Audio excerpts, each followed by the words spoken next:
Hi friends, today we're going to talk about a special part of Persian culture, Toruf. It's a polite way of showing respect and kindness in everyday life.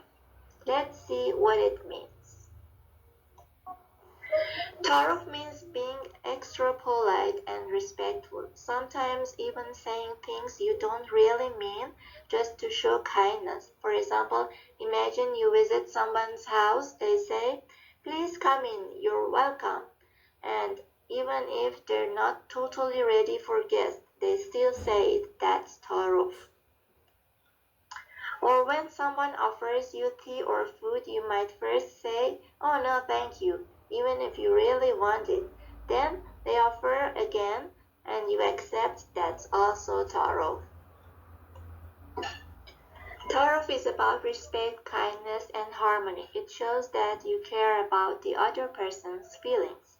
So next time you visit Iran or talk to Persian friends, don't be surprised if people insist many times before you accept something. That's all about Taro. Remember, it's all about respect and making others feel good. Keep learning and see you in the next lesson.